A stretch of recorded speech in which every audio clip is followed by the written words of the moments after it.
Yes. Hello, everyone. It's nice to meet you. Today's topic of lecture is solitary death. Within this topic, I've picked out a few keywords. So there's relationships, there's life, death, then there's conversation. We're going to try to discuss these four keywords together. A close friend was really worried when I was preparing for this lecture. And she sent me a passage one night just before I was about to fall asleep, saying, "Doesn't this sound great?" Now, many people know the story of Manager Kim, which is about the so-called old school types in organizations. And in it, there was a story about two employees. One team member says something like this to his boss. "Sir, life is just a moment. You have to live with style," he says. After hearing that, he goes, "No, that's not it. Death is just a moment. Life is every single day." That's what the boss says. I can see that many of you here are nodding your heads. I am sure that each of you be able to relate to this phrase in your own lives. I felt the same way. Life is indeed every single day. So then, how are you living your everyday life? I believe most people will be like this too, but as soon as I wake up in the morning, the first thing I do is check my phone. And then I think about what I need to do today. Out of all the things you feel you have to do in your daily life, try to pick just one and hold it in your mind. Like having to prepare breakfast every day, being in places that you need to smile despite how you feel, or even going to work even if you don't want to. These sorts of things. Now, I'd like to ask you a second question. In a daily life filled with all these things you feel you have to do, does everything always go the way you want? Probably not. Things are like that for me as well.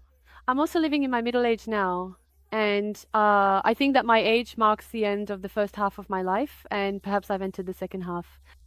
But when I look back on all the things I really chased after, worked hard for, and put effort into, not everything went according to my plans. Of course, there were things that worked out, but a great many things also didn't. Although we go through a tremendous amount of experiences during life, I sometimes feel that as much losses follow that number of experiences. Some of those may have had to part ways with their loved ones, though they didn't want to, while others may have thought they had a lifelong career, only having to leave that place. There are also those who have had to say farewell to family members, sending them off to a place where they can never see them again. So as we go through life, facing many unexpected events and sometimes not knowing what to do, there comes a point when, in the midst of relationships where we've only ever looked toward life, we begin to turn our gaze toward death, a perspective we once thought was very distant from us. At that moment, people each begin to reflect on their current situation, position, and relationships. In the relationships where we really wanted to do well but couldn't achieve as much as we hoped, we feel loneliness. And paradoxically, when we feel that loneliness, it often makes us look back and truly examine what our relationships were actually like. I met this person a few years ago as one of my trainees. My first feeling towards this person was a genuine admiration. My second feeling was a bit of sadness. During a session about dealing with regrets, this person shared some family stories. The father passed away when this person was young. His death was very sudden. We often call this a traumatic grief. Even at such young age, this person still clearly remembers the chaotic funeral for his suddenly deceased parent. And seeing the empty, devastated look on his mother's face, he decided at that moment, from now on, I must not make things harder for my mom. He came to believe that he had to make his mother feel at ease. Then his way of addressing her changed. Although no one told him to, at that young age he started calling his mom mother instead of mom. And he continued doing so all the way until the day he became a father himself. He grew up well with that thought by heart. He also shared that until he graduated from college, he worked quite hard so that his mother would never have to come to school because of any trouble he caused. Anyway, he eventually became a remarkable adult. At some point, his mother also grew old and found herself facing the prospect of death.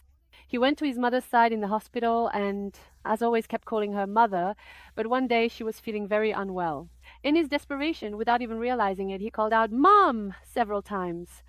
And at that moment, his mother looked at her son and, with little strength, told him this: "I have always waited for you to call me Mom." So, everyone, this really makes us think about what we ought to do. Though it's a bit different in nature, when we live with the mindset of "I have to do this," we may indeed gain many good things as a result. But we should also take a moment to see if there are things we might be missing along the way. There are two aspects in a life driven by I have to. Of course, there is the thought that we must do something, but along with that, we also end up controlling and suppressing our own emotions and actions. So, I'd like to return to the story of that mother I mentioned earlier. Do you think that was really the first time the mother told her son, I wanted you to call me mom? I don't think so. I think that she'd probably said it countless times by then. But why was it that her son only heard those words at that moment? When we lose something important in life or face a turning point, we all inevitably ask ourselves the essential question of life: am I really living well? And at that moment, things that never registered with us before suddenly come across as deeply significant. That's why, even if it's the same words, depending on when, who, and how they're said to us, they can sound completely different. How do you hope your beloved younger siblings will do when they start working? Or when your beloved child grows up and gets married, what kind of relationship do you hope they will have with their spouse? Do you want your child to completely set aside their own needs and devote everything to fulfilling their partner's desires? Do you want your beloved sibling, when working in an organization, to ignore their own needs and work themselves to the bone for the company's growth and the team's performance? In truth, when we truly love someone, more than anything, we want them to listen to their own needs, make choices about what they require, and live their life proactively. This mother, in a gentle voice, said to her son, My son, I always wish that you would call me mom. We cannot help but reflect on the profound love embedded in those words. Earlier, we talked about the everyday things you thought you have to do, and there are two reasons why we should change that into a life of choosing to do. The first is that it greatly helps us to live proactively and take charge of our own lives. The second is that ultimately it is a necessary skill for our relationships with loved ones. I believe those who truly love us would want us to live that way. So now let's once again bring to mind the phrase, I have to, as if it were a subtitle appearing in our heads. Things that you have to do. Things like having to prepare breakfast for your child every morning. Now, try changing that exact same statement just for a moment to, I choose to do this for a certain reason. For example, I choose to prepare breakfast because I want my child to live a healthy day. Or instead of saying I have to build relationships, it's I choose to build relationships so that I can live a happier and more fulfilling life. Instead of saying I have to work on self-development, try changing it to I choose self-development in order to live a more meaningful and growing life. What changes when we reframe things as a choice? If we look at it this way, there are three things that can change. The first is that a single action can be done with completely different motivation in your heart. The second is the point that you might acquire a discerning eye to figure whether something is truly necessary for you or not. And when, if it turns out to be unnecessary, it gives you the courage to boldly give it up or cut it off. The third is that once you let go of those things, you'll be able to create some space in your life. You gain some breathing room. At that point, there's a possibility that you can fill that space with something you truly want. So the act of choosing, this actually gives us an incredible amount. Are we really living a life where we make choices? Or are we still living a life where we simply endure and do only what we have to do? If any of you have experienced a great loss in your own life, and as a result are wondering whether you're really living well, whether you're truly living your life properly, or how you should live from now on, it's important to consider how much balance you have between these two aspects. It is said that people experience three types of isolation when this balance is broken. The first is internal personal isolation. You become confused. The belief that you are living your life well collapses. And one day, as you realize that simply going straight ahead doesn't guarantee a good life, you experience a breakdown and your inner self becomes deeply isolated. The second is interpersonal isolation. Although I tried so hard, gave up everything for myself, and did my best, when the other person doesn't appreciate it, expects even more, or even seems to be controlling me, we break down in those relationships. Then existential isolation follows. So we ask ourselves, is this all that I have lived for my whole life? Am I really living my life well? So making choices is about connecting with yourself. Turning things we feel we have to into things we choose to do is a connection with oneself. Instead of doing this work unconditionally or unconsciously, it's about returning to a life where I choose to do this because of my own needs, desires, and wants. This is what it means to connect with oneself. To achieve this, you try to express it to the other person in whatever way is possible. Among my trainees, there was an executive in his late 50s. He used to keep back scratchers in various corners. One day, he couldn't find a back scratcher anywhere, and since it was his habit to scratch his back thoroughly to feel refreshed, he felt uneasy all day. There was a meetup session the next day, and he jokingly told this story that he couldn't scratch his back because he didn't have a back scratcher. I asked if there was really no one around, and he replied, "Oh, my son was there." A 26-year-old son. I asked him, "Sir, then why didn't you just ask your son to scratch your back for you?" And he said he had never done that before. So I asked him, "Why didn't you just ask?" He said, "Well, why would I ask for something like that?" I gave him an assignment. I told him, "Today, make sure not to use the back scratcher, but go ask your son to scratch your back for you. Then come back and tell us how your son reacts." The following week, since this was an 8-week course, he came back and shared this story. He said it was a good thing that he tried. When I asked why, he said that when he asked his son to scratch his back, his son not only did it, but also started talking about his body type. His son said, "I didn't realize your body was this small. It seems like you've lost a lot of muscle and weight over the years.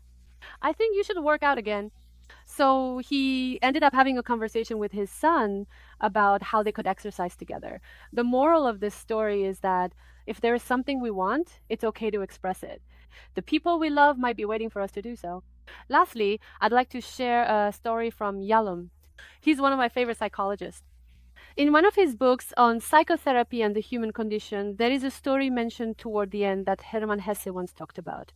The story is about two psychotherapists named Joseph and Dion. They were both renowned in their respective regions. Joseph was a very young psychotherapist. He had very keen ears. Many people would come to Joseph and just by telling their stories to him would make them feel relieved, comfortable, and completely healed. He was truly a person with a remarkable charm. At the other end was the elderly Dion. He was extremely analytical, able to dig into aspects that others couldn't even see, treating and correcting them. With his outstanding leadership and therapeutic approach, he inspired many people. So these two were basically rivals. And over the years, each of them gained renown in their own region, helping many people.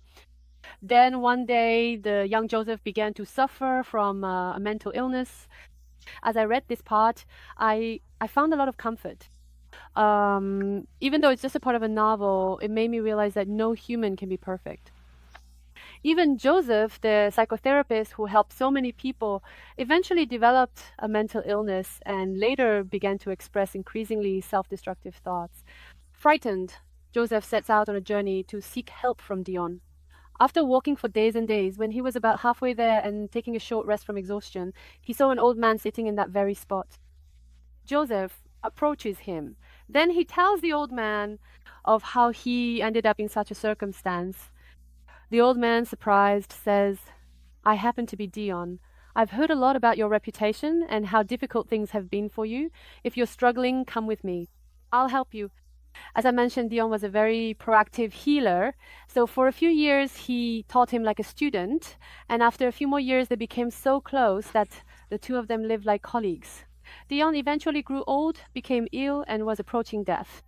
One day, he called Joseph over, saying he had something to tell him. "Do you remember when you met me on the road a few years ago? Master, how could I ever forget that day?" That was the day that completely changed my life. I will never forget that day. Joseph expressed his gratitude. Then Dion said this, "There's actually something that I've been wanting to tell you. The truth is, I myself was feeling so troubled and in so much pain that I set out to find you, hoping to get help from you. But on the way, I ended up meeting you. And I'm so glad that we were able to spend time together like this." Everyone, what I felt as I read this story was the idea of connection. The first admirable thing about Joseph is that he connected his needs to making a choice for himself. I am wounded right now. I want help.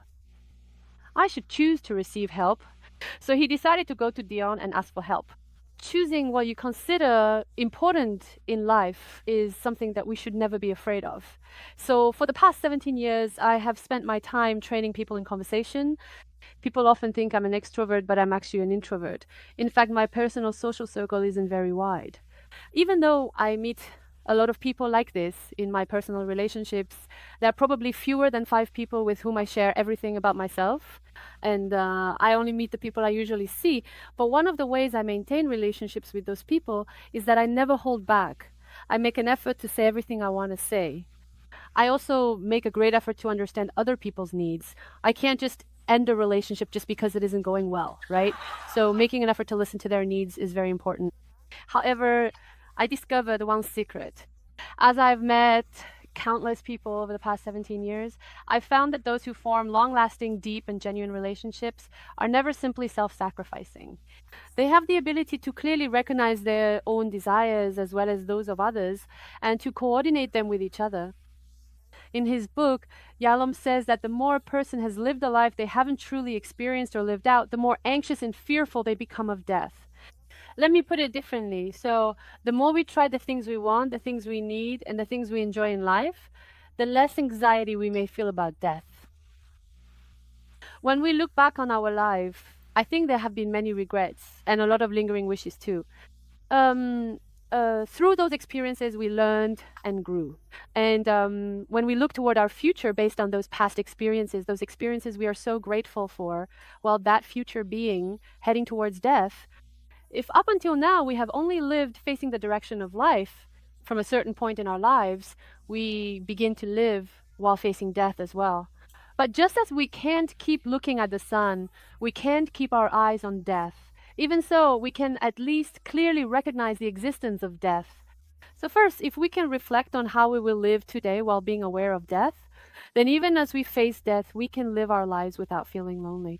Secondly, that even death may no longer have to be a lonely experience. I'd like to wrap this talk up with those 2 points. So, thank you, everyone.